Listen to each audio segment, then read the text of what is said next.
Hello, it's me, Mike again with HPDS. I'm going to go ahead and do a Genesis 16 study. Before I do that, I'll go ahead and say the Lord's Prayer. Our Father who is in heaven, hallowed be thy name. May your kingdom come, may your will be done on earth as it is in heaven. Please give me this day my daily bread, and forgive me of my debt as I forgive those in debt to me. And Lord, lead me not into temptation, but instead deliver me from the evil one. For yours, Lord, is the kingdom of power and glory forever and ever. Amen. Okay. Okay, chapter 16, we're going to see Sarah and Hagar. And basically, what we're going to see is that Sarah is going to give Hagar to Abram. And Hagar is gonna run. Sarah is gonna give Hagar to Abram. She's gonna bear a child, and she's gonna run away because of all the things that end up happening here. Basically, yeah. Let me go ahead and read through it because we see what's kind of like an adoption occurring, but the adoption doesn't really go through, and it ends up being just a bad idea for everybody involved.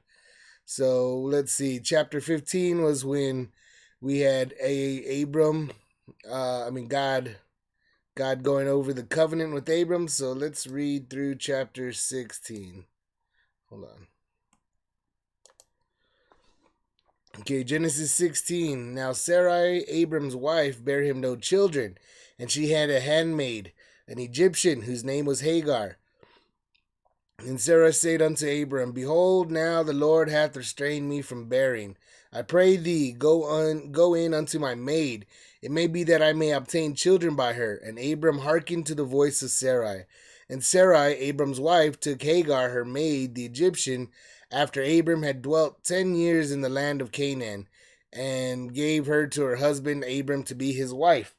And he went into Hagar, and she conceived. And when she saw that she had conceived, her mistress was despised in her eyes. And Sarai said unto Abram, My wrong be upon thee. I have given my maid into thy bosom. And when she saw that she had conceived, I was despised in her eyes. The Lord judge between me and thee. But Abram said unto Sarah, Behold, thy maid is in thy hand. Do to her as it pleaseth thee. And when Sarai dealt hardly with her, she fled from her face. And the angel of the Lord found her by a fountain of water in the wilderness, by the fountain in the way to Shur. And he said, Hagar, Sarah's maid, whence camest thou? And whither wilt thou go? And she said, I flee from the face of my mistress Sarai. And the angel of the Lord said unto her, Return to thy mistress, and submit thyself under her hands. And the angel of the Lord said unto her, I will multiply thy seed exceedingly, that it shall not be numbered for multitude.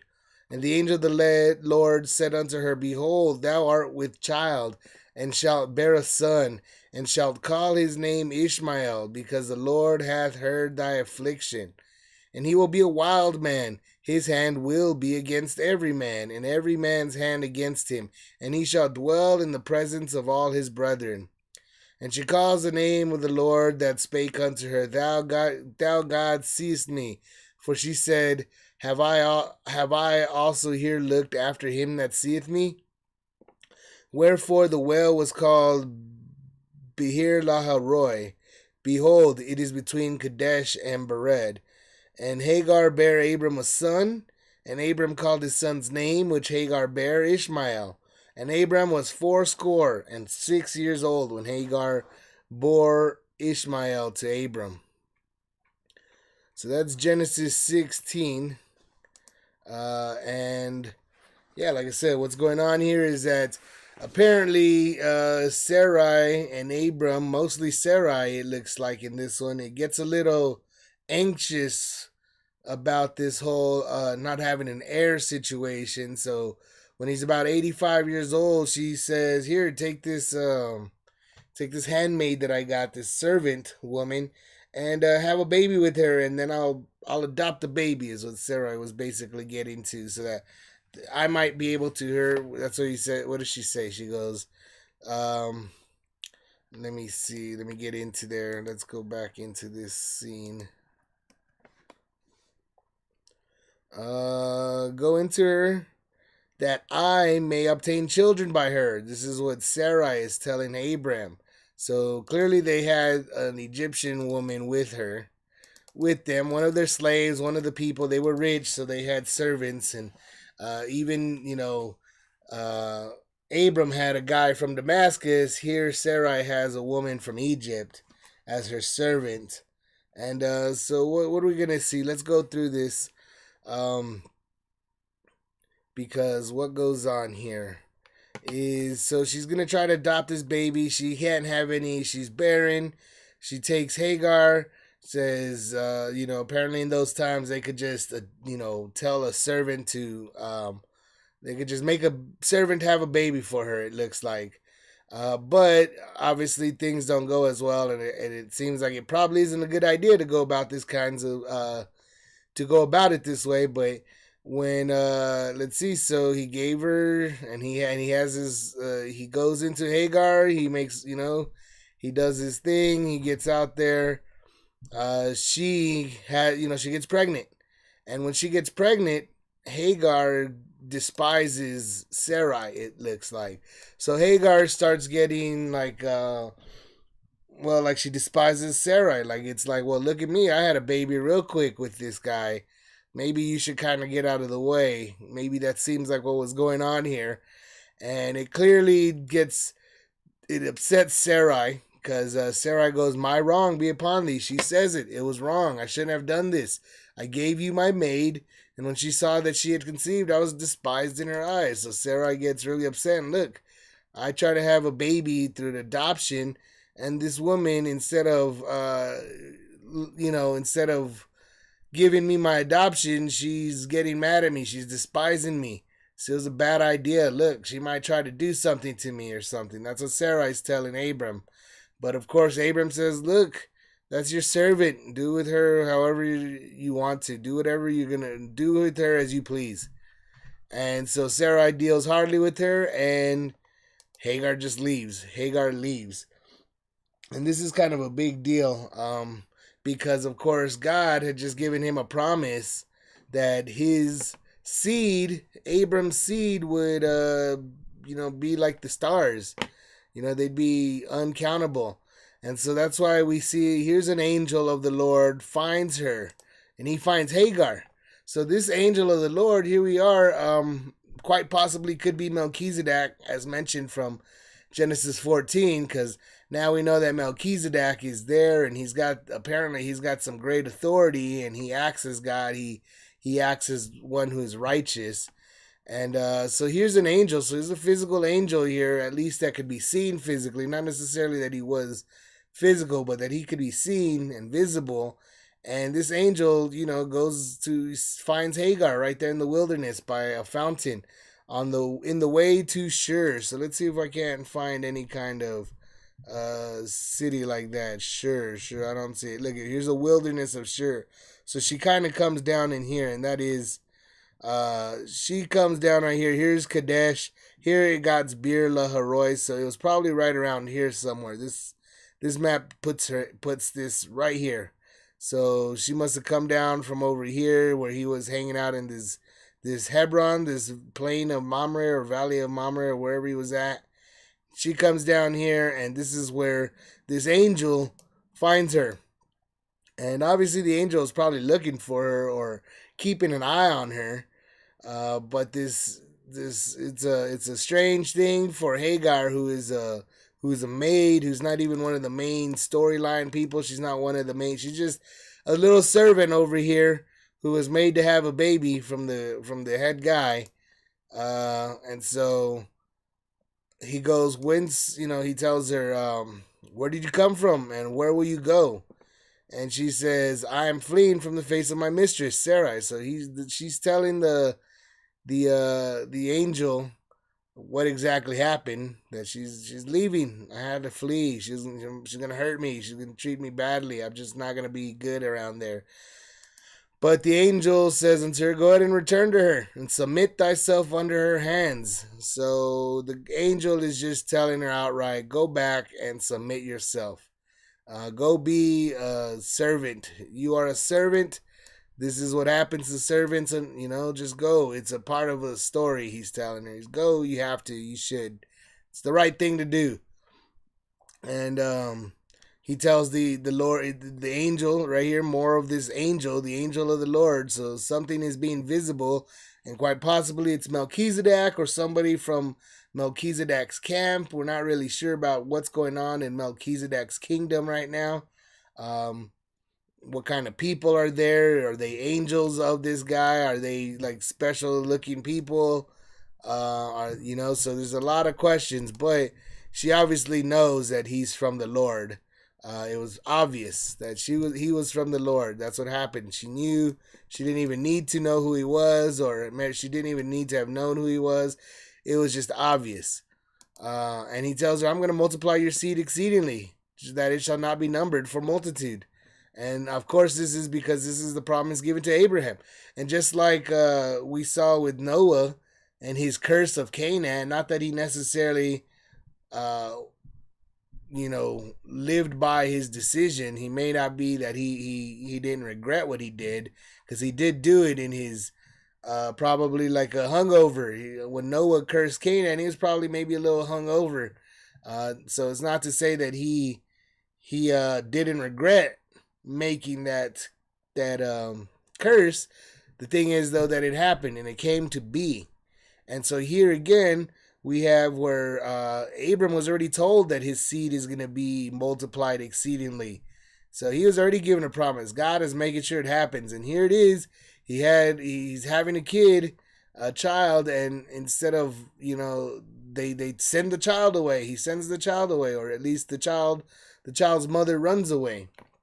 At least, not that he sent her away, but she ran away. And so God is telling her, no, this is part of the promise. I'm gonna give, your seed is gonna be multiplied, and he even gives her a prophecy as well. So this is part of prophecy for these people, and we're gonna see who these people end up becoming, because he does give them a name, the Ishmaelites or something, and they go about and they go on their own way eventually in time as well. But yeah, he tells her, go ahead, and he says, the angel of the Lord, behold, thou art with child and shall bear a son. So after he tells her, I'm going to go back to your mistress, I'm going to multiply your seed exceedingly, and you're going to need to name him Ishmael, because the Lord had heard because I heard your affliction. So he's telling her, call him a specific name, because I've heard of your affliction, but go back to your master, your mistress. But she's giving Lord, the God, the angel is giving Hagar a prophecy about her own son, and calling him. He's saying he's going to be a wild man. His hand will be against every man, and every man's hand against him, and he shall dwell in the presence of all his brethren. And that's pretty intense too, because that's Ishmael. I mean, if you think about what's going on here, Ishmael is the firstborn of this really rich guy named Abram. And obviously there's some tension about his legitimacy, though, because she was given to him by the mistress, and so Ishmael should have been adopted by Sarai, so she should technically be the firstborn, and he should be the heir of everything that he's gonna have. But this isn't, this was done out of God's will, I guess you could say. It's not, and I don't want to say it like that, but it's not part of the instructions that was given to Abram. Abram was told that it's just going to happen. God's going to do it. Don't worry about it. And he was even telling her it's going to come from your own. And I believe he had already told her in 16. Let's see. Yeah. Let's see. Go into the main. No, I'm chapter 15. Maybe not. Let's see. No, but he's telling him in 15 that it's going to be Abram. So he had already known. Abram knew he was going to have children. But I can't even know if I got to look, had he been specifically told that it would be from Sarai? Unless that isn't until the next chapter. Doesn't really tell me. I'd have to go take a look. But I think, so at this point what's going on is Abram was going to have the baby, and Sarah maybe just thought that, the prophecy is just for Abram going to have a child, so I'll just go have this little adopted baby, and that'll be basically my baby, and it'll count. That's what she was thinking. But like I said, it wasn't part of the instructions. So what it is this is kind of like a mistake. This is exactly what it is. It's a mistake. Sarai made a mistake. She shouldn't have done it. Uh, uh, Abram probably shouldn't have done it. And basically, what ends up coming from it is this wild man that's going to dwell amongst them and in the presence of all his brethren, but he's going to be against everybody, and everybody's going to be against him. So now, this is just yet another group of people that are going to reside here in the land of Canaan during the time of, when Joshua and them come back in, when the Israelites come in, and when they come and take over after the Exodus, they're going to come into a group of people, and God's going to tell them to destroy them all. And you're going to see that they end up just becoming like thorns in the sides of the Israelites. And that's what this guy is being called. His line is going to be basically, he's going to be against everyone. He's going to be everyone's enemy. Everybody's going to be his enemy, and he's going to be everybody's enemy. But he's going to live right there in the land along the presence of his brothers, which will be the rest of Abram's line when he has a son coming up in the next few chapters, when Sarai has a child for him, and when God makes Sarai pregnant for him. But you see this right here. And and he will be a wild man. So that's what the angel is telling Hagar, that that line is going to be basically a thorn in the sides of all the other people. And go back and be among them and be like that, because this is what's happening to Hagar, and this is her son is going to basically her son's people are going to live that out. They're basically be everybody's enemies, but living in the presence of his brethren. And she called the name of the Lord that spake unto her, Thou God seest me. For she said, Have I also here looked after him that seeth me? And so this is kind of interesting that she calls on the name of the Lord that spoken to her. So Abram had been learning to talk to God. Remember I said, God called him. He goes and he sees God. Then he goes and he calls on God. And then he comes back and God, he meets Melchizedek, and then he sees Melchizedek in a vision, and that last one, and but then God comes while Abram's asleep, and he makes the covenant by himself there without Abram being awake. So Abram was speaking with God, and he was searching for God, and so everybody in his kingdom or everybody in his household must have known this. They all knew it, especially when they all, I think it's in the next chapter, in chapter 18, when they make the covenant, and he goes out and he basically circumcises everybody in his household. So his household knew that Abram was speaking to God, that he was seeing God, that God was in his life, and that he was doing everything for God. His household probably already knew that. And so right here, it's something special for Hagar, because she sees the Lord, the angel, and then she starts able to start praying. That's what it says. And she called the name of the Lord. So now she's praying from afar. She can hear God. She can speak to God. And she says, You, God, see me. And that's what he's saying. And he goes, and you found me, and you came after me. Have I also here looked after him that seeth me? She goes, I never looked for you, but you came to me anyway. She goes, you found me. I wasn't looking for you. I didn't even really know too much about you, and you came to me. So that's why she's calling on the name of the Lord. She became like a believer. So that's kind of interesting that basically, the mistress of a godly man over here God comes and looks after her as well. But nonetheless, that's what happened here. And the well was called Bir Laharoi. Behold, it is between Kadesh and Bered. And I don't really know what any of those names mean, but clearly it was at a well that this happened. And like I said, this well was somewhere based off of this map, somewhere down here. I think this isn't the right map. Where was the right map? This is the right map. Kadesh, Bir Leroy, somewhere down here. So if you see this, It's kind of by this Mishpet kind of place. There's Tamar, so somewhere around right here. Kadesh and Mishpat, so it's somewhere like right here, supposedly. So that's what we know. And so she goes back. And she, so she was probably missing. It wasn't necessarily that she'd been sent away as much as she ran away, it looks like. But after a little while, she goes back, and she goes back to Abram, and she has a son, and she names him Ishmael, just like God told her to. And at this point, Abram was 86 years old. So he's 86 years old, and he's having a kid, which again is something that they themselves are thinking is incredible. We think it's incredible, but it was really actually a young age for people if you think about it. Shem was still walking the earth based off of the numbers, and Shem was already getting to about what, like 800 years old or something like that.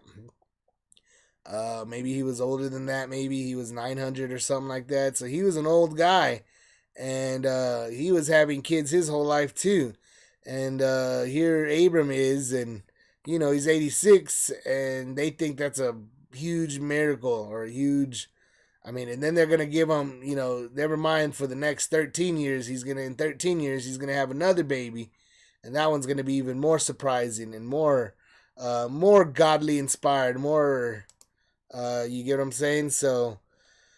But I think I'm gonna go ahead and just wrap this one up. Genesis 16 is also just another one. It's a side story. It's gonna give you information about who's gonna come out of this line. They're gonna be the Ishmaelites, and they're gonna be out there in the land of Canaan. Also, they're gonna be out there when the time comes for Israel to return from Egypt and to conquer the land. And we'll find out what happens between them and what happens with the rest of the countries and the rest of the people around him. So we'll remember that Bir Laharoi. Remember that's a special well, a well that God came to see Hagar at. So that's another holy well. And if you think about it, if Abram had been there, he would have built an altar, right? Every time something happened with God, Abram built an altar. So chances are, that's probably why maybe the well was there already, but it gets a special name, and we'll see how it gets treated later on in the future. So, like I said, and we'll also keep in mind the prophecy. Like I said, that prophecy is Ishmael is going to be against every man, and every man's hand is going to be against him. But he's still going to dwell in the presence of his brethren. So that's going to be, like I said, we will watch out for those Ishmaelites to see how he treats his brethren being Abram's next son and his next family members as they come into play. But yeah, so this was Genesis 16, and I'll go ahead and end it right here. And I'll just say God bless you to anyone who may be watching. And I pray we all bless Jesus Christ, and may Jesus Christ bless all of us. Amen.